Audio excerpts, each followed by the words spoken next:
다 함께 나눌 말씀의 제목은 산 믿음과 죽은 믿음. 이를테면 다른 표현을 빌리면 살아있는 생각과 죽어있는 생각과 행실, 이렇게 우리가 설명할 수도 있습니다. 우리가 사는 이 세상에는 많은 명품이 있습니다. 그 명품의 특징은 무엇입니까? 비싸다는 거죠. 특별히 이 대한민국은 이상스러운 부분이 있는데, 그것은 비싸면 잘 팔린다라는 이야기가 있습니다. 그러다 보니까 두 번째 특징은 무엇입니까? 가품, 가짜가 많다는 겁니다. 값싼 제품은 가품이 없습니다. 비싼 명품은 꼭 어디선가 누군가에 의해서 가품이 만들어지고 판매가 이루어지고 있습니다. 지금도 어디선가 걸리지 않아서 그렇지 유명 브랜드, 명품이라고 일컬어지는 그 제품의 그 가품들이 생산되어지고 판매가 되어지고 소비가 되어진다고 생각이 되어집니다. 신앙생활도 마찬가지입니다. 하나님의 말씀과 영원한 생명, 영원한 가치를 추구하는 것이기 때문에 가짜가 이만저만 많지 않을 수 없습니다. 엄청납니다. 그러니까 이 가짜, 짝퉁은 죽은 믿음입니다.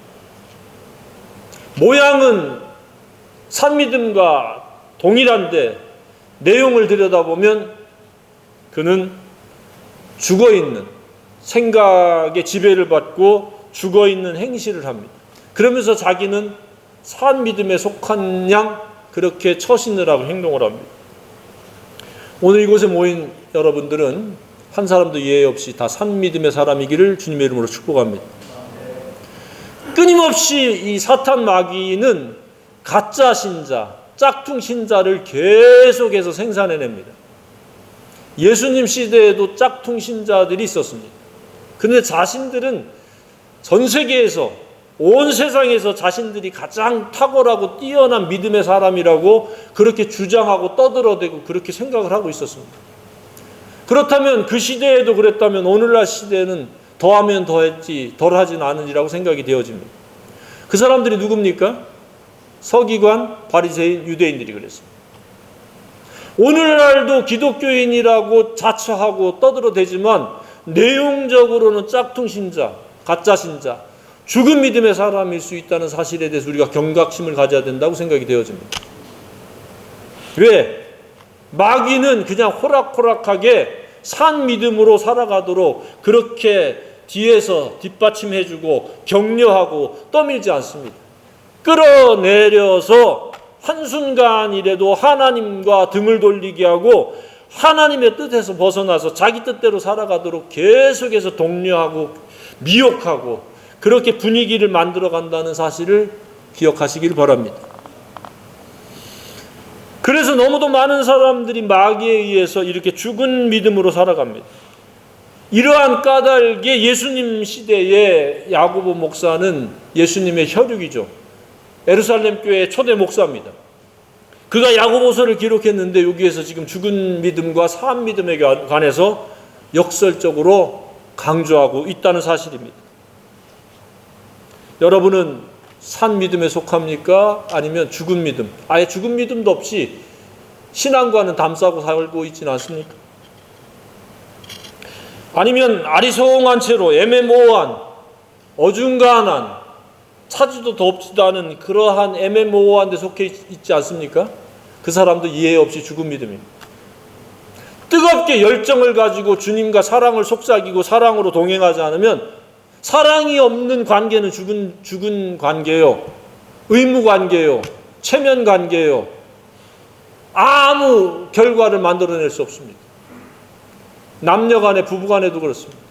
사랑이 없는 관계는 의무 관계요, 그냥 아무런 관계가 아닙니다. 남과 다를 바가 없습니다. 부모 자식 간에도 마찬가지입니다. 사랑으로 말미암지 않은 관계는 죽은 관계입니다. 형식적인 관계입니다. 아무 관계가 아닙니다. 그냥 혈연이기 때문에 관계를 맺고 있는 겁니다. 여러분이 속한 인간관계, 혈육관계, 모든 그 관계가 사랑의 관계가 되기를 주님의 이름으로 축복합니다. 살아있다라고 하는 것을 먼저 언급했는데 살아있다는 생명의 주체는 사랑이라는 걸 깨닫기를 바랍니다. 오늘도 이 자리에 온 것도 비가 오는데 비를 뚫고 오는 것도 사랑이었기를 바랍니다. 체면 때문에 눈도장 찍으려고 온 것은 아니라고 믿습니다. 그런 사랑이 계속 증진되어지면 그것이 바로 하나님 보시기에 열매와 아름다움이요 영적 생산물이고 과실이 되는 줄로 믿습니다. 왜 야고보는 본문에서 이 죽음 믿음에 대해서 강력하게 질책을 하고 있습니까? 이 죽음 믿음은 헛믿음이고 헛된 신앙이기 때문에 그렇습니다. 자, 그러면 죽음 믿음이란 어떤 믿음입니까? 본문에서 행함이 없는 믿음이 죽음 믿음. 행함, 실천하지 아니하는 믿음. 그것이 죽음 믿음입니다. 이와 같이 행함이 없는 믿음은 그 자체가 죽은 것이다.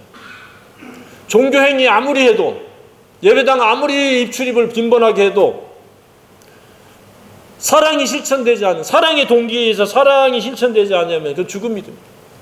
죽은 채로 왔다 갔다 하는 거예요. 26절에서도 동일한 말씀을 하고 있죠. 영혼이 없는 몸이 죽은 것 같이 행함이 없는 믿음은 죽은 것이다. 행함이 없는, 실천하지 않은 믿음은 죽은 것이다. 그러면서 귀신도 하나님을 한 분이신 줄로 믿는다. 그러니까 귀신하고 다를 바가 없는 존재다. 죽은 믿음의 사람은 귀신과 다를 바가 없는 존재다. 저와 여러분은 귀신과 다를 바가 없는 존재가 아닌 하나님의 진정한 자녀이기를 소망합니다. 그러니까 행함이 없는 믿음의 특징은 무엇이에요? 본문에 말로 때우는 것이 대표적이라는 거예요. 이렇게 해 저렇게, 이렇게 해 저렇게. 배고파? 밥 먹어. 곤고해? 아, 너 평안해. 구체적으로 그 평안을 알려주고 기도해주고 또 능력 안에서 도울 수 있을 만큼 도와야 되는데 그렇지 않는다는 거예요. 다 말로 때운다는 거예요. 이게 행함이 없는 믿음의 대표적인 행태라는 거예요. 립 서비스로 끝내는 겁니다. 값싼 동정을 보내고 마는 겁니다. 앞으로 살아갈 때에 차라리 도울 수 없으면 침묵하시길 바랍니다. 값싼 동정을 받는 사람은 굉장히 비참합니다. 상처난데 소금 뿌리는 것 같습니다. 아무 동정하지 말기 바랍니다. 반전을 꾀해서 일어날 때까지 차라리 가만히 침묵하고 기도로 도와주는 게 제대로 도와주는 겁니다. 안 됐네, 됐네, 뭐 그렇게 쓸데없이 말참견 해버리면 오히려 아무런 그런 도움이 되지 않습니다. 우리는 크게 화려하게 이벤트성으로 도와주라는 게 아닙니다. 내가 도울 수 있는 범위에서 돕는 겁니다. 이를테면 교회들마다 각각의 능력만큼 선교하잖아요. 교회가 받은 그 물질을 가지고 운용할 때 선교를 하잖아요. 그게 도와주는 거예요. 피부색이 다르고 사는 지역이 다르고 언어가 다를지라도 인류는 한 뿌리에서부터 시작됐습니다. 한 혈통으로부터 비롯됐기 때문에 지금은 이렇게 구역이 나눠져서 나라명이 다를지라도 한 혈통입니다. 그래서 우리가 전 지구촌을 다 도울 수는 없어도 우리의 능력만큼 도와주는 겁니다. 그것이 실천하는 믿음, 행동하는 믿음인 줄로 믿습니다. 그런 선교가 이루어지지 않고 구제가 이루어지지 않으면 죽은 믿음. 말 아무리 화려하게 풍성하게 한들 아무런 선교도 하지 않는다. 누군가에게 손 내밀고 누군가를 위해서 중보기도 하지 않는다. 그럼 죽은 믿음입니다. 자, 지금까지 어려움을 당한 이들에게 어떻게 도왔습니까? 그렇게 도와준 사람들은 어려움의 직면에 빠질 일이 없어요. 충분히 능력이 있고 도와줄 만한 그런 시절에 누군가를 도와주지 않은 것, 저축하는 것과 같은 거죠. 그래서 여러 날 후에 너의 식물을 던져라. 여러 날 후에 도로 찾으리라. 그게 뭐예요? 불특정 다수지만은 내가 누군가를 도왔던 것들이 내가 어려울 때 도움을 돌아오는 거예요. 그런데 도움을 주지 아니했던 사람들은 돌아올 게 없는 거예요. 그러니까 물질을 저축해 놨을 때 어려울 때 그 저축한 돈 예비비로 사용할 수 있는데 예비비가 없다는 거예요. 지금 이후로라도 작은 것이라도 돕고 베풀면 어려움에 빠지지도 않을 뿐만 아니라 점점 더해지리라고 믿습니다. 하나님의 법칙이 그거예요. 왜 하나님은 야고보 목사를 통해서 산 믿음, 실천하는 믿음을 그렇게 강조하고 있습니까? 어려움에 빠지지 말라는 얘기입니다. 잘 되라는 이야기입니다. 그러면 산 믿음이란 어떤 믿음이에요? 대표적인 인물을 두 사람을 지금 세우고 있잖아요. 누구예요? 첫째는 아브라함이요, 둘째는 기생 라합입니다. 극과 극의 사회적인 인물입니다. 아브라함은 하나님께 부름을 받아가지고 자기 고향과 민족을 다 익숙되어 있는 우상 숭배가 팽배했던 그 지역을 떠났습니다. 하나님의 말씀에 순종하면서 나오는데 사라에게서부터 아이가 안 생겼습니다. 그런데 하나님께서 네 자손을 모래알과 같이 많게 하리라 그랬습니다. 그 믿음의 조상 아브라함의 영적인 자손들이 지금 모래알보다 더 많죠. 그랬는데 네가 100세에 그 일이 이루어진다 이렇게 얘기를 했습니다. 그런데 86살 될 때에 그만 하갈이라고 하는 종을 취했습니다. 그래서 인간의 노력에 의해 가지고 이스마엘이라는 인물을 태어나게 했는데 그것 때문에 지금도 계속 중동은 서로 피튀기게 싸우고 있잖아요. 하갈의 육신의 자녀와 하나님이 주신 이삭의 자녀들이 지금도 피튀기게 싸우고 있어요. 언제 레바논과 전면전이 치러질지 몰라요. 그래서 결국은 사람에 의해서 이루어지는 것들은 결국은 자기를 찌르고 고통을 준다는 겁니다. 조금 더디가도 하나님의 뜻 안에서 하나님의 인도하심 속에서 이루어져야 되는데 그냥 그 인도하심을 참지 못했던 거예요. 14년만 참았으면 아무런 인류에 문제가 없었을 텐데 언제나 화약고가 돼버린 거예요. 왜요? 그냥 하나님을 배제시키고 사라가 시키는 대로 한 거예요. 무화과를 따먹을 때도 하와가 먼저 따먹고 아담에게 준 것처럼 이 사라가 결정적일 때 남편 아브라함을 끌어내린 거예요. 그 하와가 그렇게 미혹하지 않았으면, 육신의 생각에 지배받지 않았으면 아무런 문제가 없었을 텐데 어찌됐든지 이 100세에 태어난 이삭을 하나님이 번제물로 드리라.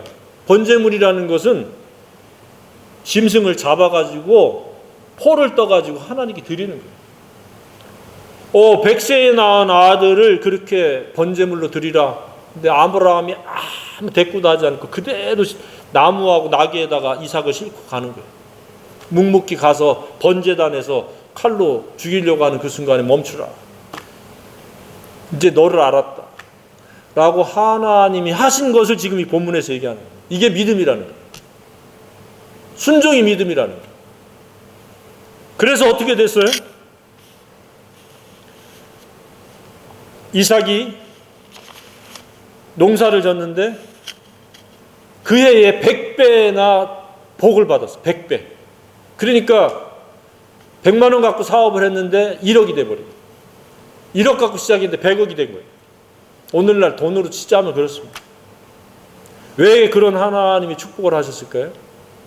하나님이 하나님 되시도록 모든 가장 소중한 자기를 번제물로 드리라고 그랬으면 낫을 텐데 100세에 얻은 아들을 눈에 넣어도 안 아플 아들을 번제물로 드리라고 했는데 그것에 순종했기 때문에 하나님 이삭에게 복을 주셨을 것이라고 우리가 유추할 수 있습니다.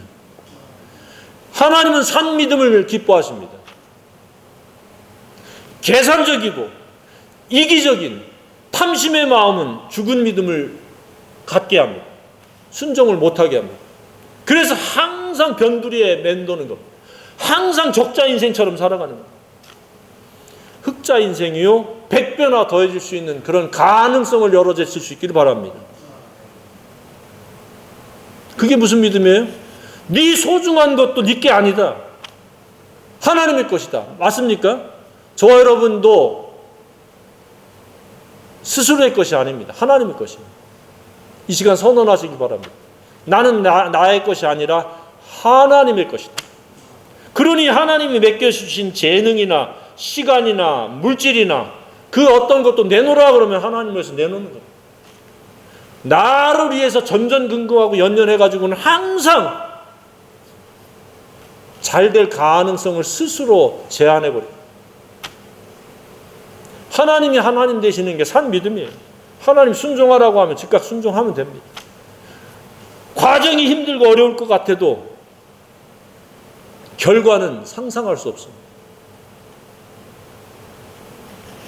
이처럼 순종은 믿음의 목적이요 완성입니다. 만약이란 있을 수 없겠지만 아브라함이 불순종했다면 성경 속에 아브라함은 사라졌을 것이고 믿음의 조상이라는 그런 타이틀을 영예로운 타이틀을 얻지 못했으리라고 생각이 되어집니다. 아브라함의 그 순종, 하나님이 것을 하나님이 달라고 그러니까 기꺼이 하나님께 내어드릴 수 있는 그런 산 믿음이 있었기 때문에 그런 믿음의 조상이 하나님의 버치라 칭함을 받았다라고 지금 이렇게 일컬고 있습니다. 이삭의 번제는 여러 가지 담겨진 의미가 많습니다. 바로 하나님의 절대 주권을 존중하는 것이요 하나님의 뜻에 순종하는 것입니다. 또한 예수 그리스도의 그 십자가에 죽으실 그 아버지 하나님의 그 마음을 헤아려 볼 수 있는 모형과도 같은 겁니다. 어찌 그 소중한 아들을 그 처참한 십자가의 그 속죄 제물로 내어드릴 수 있겠습니까? 우리는 머리로 이해할 수 없습니다. 어떻게 그런 모욕을 당할 수 있습니까? 그런데 그 한낱 조그만한 것들, 하나님께 순종해야 될 조그만한 것들을 순종하지 못하고 아까워서 뭐 이 핑계 저 핑계 변명과 합리화 속에서 그렇게 살아가니 삶도 그와 그 굴레 그 범주를 못 벗어나가는 거예요. 하나님이 주신 재능이 있습니까? 하나님이 주신 물질이 있습니까? 물질의 양이 중요하지 않습니다. 꼭 많이 큰 액수를 드려야 하나님 기뻐받는 것이 아닙니다. 퍼센티지가 중요한 겁니다. 시간도 11조로 해야 됩니다. 자녀도 내 자녀가 아닙니다. 하나님의 자녀입니다. 하나님이 길러주시도록 하나님께 중보기도 하면 그것이 제일 좋은 교육이요 하나님의 은혜를 받는 법이라고 믿습니다. 때로는 더디 가는 것 같고 때로는 잘못 가는 것 같아도 오래 참고 견디며 기도하고 중보하면은 하나님께서 예수님을 닮도록 예수의 사랑을 본받도록 그를 이끌어 가시고 훈련시키시고 다듬으시고 빚으시리라고 믿습니다. 내 뜻대로 빨리 뭐가 안 된다고 내 생각대로 움직이지 않는다고 노심초사할 필요가 전혀 없습니다. 하나님께 맡기고 하나님께 드려야 됩니다. 그러면 하나님께서 역사하시기 시작합니다. 내놓으라고 할 때 내놓는 것, 순종하라고 할 때 순종하면은 하나님께서는 몇십 배 이렇게 갚아주신다는 것을 기억해 주시길 바랍니다. 이삭을 번제물로 드리려고 하는 그 찰나에 제물이 될 수양을 하나님이 예비해 놓으셨습니다. 그래서 그것을 하나님께 드렸습니다. 많은 사람들이 불순종하면서 결과는 이삭이 받은 100배만 생각하는 경우가 있습니다. 내 생애가 100배로 튀겨지길 원하는, 경제력이 그렇게 갖춰지길 원하는 사람들이 부지기 있습니다. 그러나 원인과 과정이 없이 결과만을 추구하면 그것은 하나님을 우상으로 만드는 겁니다. 부정청탁하는 겁니다. 먼저 순종할 수 있기를 바랍니다. 순종은 마음 내킬 때만 하는 것이 아닙니다. 하나님의 뜻대로 한결같이 순종을 해야 됩니다. 자신의 가장 소중한 것을 드리는 겁니다. 몸과 마음과 시간과 재물과 재능을 다 드리는 겁니다. 이러한 과정들이 있으면 시간이 문제지 그 결과는 이삭의 복음과는 그런 놀라운 역사가 따르리라고 믿습니다. 이삭은 100배였지만 어떤 사람은 10배일 수 있고 어떤 사람은 50배일 수도 있고 우리가 지금 100배 받은 거 아닙니까 사실? 태어날 때 적신으로 벌거벗은 몸으로 태어났는데 입고 먹고 마시고 쓰고 주머니에 있는 거 따져보면 100배, 1000배, 10,000배도 되죠. 안 그렇습니까? 감사할 것밖에 없습니다. 믿는 자들의 대부분의 시행착오와 실패는 무엇이냐? 순종하지 않으면서 좋은 것을 얻으려고 하는 그러한 이중성 때문에 그렇습니다. 그리고 기도도 대부분 자기가 순종해야 될 것은 싹 제외시켜 놓고 달라고 하는 부정청탁에 빠지는 겁니다. 하나님은 부정청탁에 귀를 기울이지 않습니다. 들어주지 않습니다. 하나님을 마치 자기 수준쯤으로 생각하는 겁니다. 하나님과 같이 지적인 그런 능력을 가진 이런 DNA를 창조하시고 오만 식물과 동물들을 창조하신 그 하나님을 어떻게 자기 수준쯤으로 끌어내려서 생각합니까? 하나님과 타협하려고 하고 하나님과 적당히 어떻게 밀당하려고 하지 말기 바랍니다. 완전하고도 전폭적인 순종하고 완전한 믿음, 완전한 순종이 있기를 바랍니다. 적당한 그냥 그러한 범위 안에서 머무르면 삶도 그래요. 항상 그 적당한 거예요. 여러분은 무한한 가능성이 있습니다. 나이를 뛰어넘는, 성별을 뛰어넘는 그런 미래를 열려고 하면은 내가 순종하지 않은 것을 철저하게 회개하고 다시는 불순종하는 시행착오를 겪지 말아야 됩니다. 그러고 때를 기다리면 하나님께서는 경제적으로, 신체적으로, 정신적으로, 영적으로 어마어마한 예비하신 그 은혜와 축복을 내려주시리라고 믿습니다. 두 번째, 기생 라합은 어떤 태도였습니까? 왜 기생 라합이 산믿음의 모범이 됐습니까? 아브라함은 모든 것을 하나님께 순종하고 드렸습니다. 기생 라합은 육신에 속한 자기의 그 나라를 포기하는, 그래서 하나님 나라를 선택하는 그러한 행함의 믿음을 선택한 겁니다. 그래서 정탐꾼들이 그 여리고성에 왔을 때 기생 라합이 그들이 그 위험에 처했을 때 그를 감춰주고 그들이 도망갈 수 있도록 길을 열어줬습니다.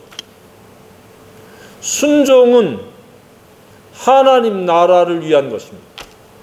그래서 이미 소문을 듣고 있었습니다. 라합은 지금 이스라엘이 진군해 오면서 하나님의 나라를 확장해 나가는 것에 그도 동참되어지기를 선택한 겁니다.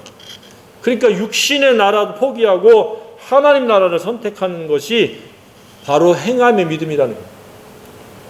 이 땅에 속한 것들이 좋아 보이는 것이 많고 갖고 싶은 것이 많아도 하나님 나라하고는 비교할 수가 없습니다. 하나님 나라를 우선순위에 두고 선택하고 육신적인 것과 육신의 나라를 포기할 수 있는 저와 여러분이기를 원합니다. 그것이 산 믿음이라는 거예요. 오늘날 대부분의 사람들이 땅의 일, 육신에 속한 것들에 연연합니다. 이것도 잡아야 되고 저것도 잡아야 되고 이것도 봐야 되고 저것도 봐야 되고 이것도 하고 싶고 저것도 하고 싶은 그 하는 것을 정죄하자는 것은 아닙니다. 예수 그리스도 안에서 충분히 할 수 있지만 예수 그리스도 뜻 안에서 그 사랑 안에서 그 모든 것들이 이루어져야 되고 누릴 수 있어야 된다고 믿습니다. 그것들을 통해서 하나님 나라를 대신하려고 시도하는 것이 잘못이라는 겁니다. 저 여러분은 산 믿음을 갖기를 원합니다. 산 믿음을 왜 가져야 됩니까? 하나님께서 더해 주실 수 있는 그러한 방침이고 방법이기 때문에 그렇습니다. 우리는 아브라함처럼 모든 것이 하나님 것이라는 것을 고백하고 하나님의 뜻에 기꺼이 헌신하고 순종할 수 있어야 됩니다. 그럴 때 하나님이 놀라운 역사를 하십니다. 레위기 14장 17장 4절에 보면은 하나님께 드려야 될 거 드리지 않는 것은 간접 살인이라고 말씀하고 있습니다. 그 얼마나 큰 하나님 앞에서의 불순종입니까? 죄입니까? 하나님 나라를 위해서 짐을 같이 지는 공동체가 돼야 됩니다. 공동체는 공동체고 나는 나라고 이렇게 별개화되어지면 이미 죽은 믿음입니다. 죽은 생각입니다. 공동체와 복음으로 연합하고 진리를 위해서 함께 협력하는 것이 진정한 연합이요 하나님 보시기에 아름다움입니다. 연합과 아름다움이 없는 생애는 기대할 게 없습니다. 순종으로 연합하고 헌신으로 연합하고 복음과 진리로 함께 짐을 나눠진다면 여러분의 생애는 제2의 이삭이 되어지고 하나님 나라를 위해서 크게 쓰임받을 뿐만 아니라 하나님의 나라를 누리는 그 놀라운 특권이 주어지리라고 믿습니다. 그저 그런 애매모호한 그런 생애가 되지 않기를 바랍니다. 하나님의 나라는 손에 잡히고 눈에 보여지는 것이 아니라 마음속에 이루어지는 겁니다. 근심 걱정이 없는 상태입니다. 평안한 상태여 즐거움이 계속 샘솟는 상태입니다. 불안하고 초조하고 염려 근심에 쌓여 있으면 그 사람은 지금 영적으로 정신적으로 여러 가지 복합적인 문제에 빠져 있는 겁니다. 뭔가 불순종하고 있거나 하나님의 뜻이 배제되어 있거나 하나님 주권을 갖다 멸시하고 있을 가능성이 매우 높습니다. 하나님이 우리를 통치하시고 인도하시고 그 뜻에 전폭적으로 순종함으로 말미암는 하나님의 나라가 매일매일 이루어지기를 주님의 이름으로 축복합니다.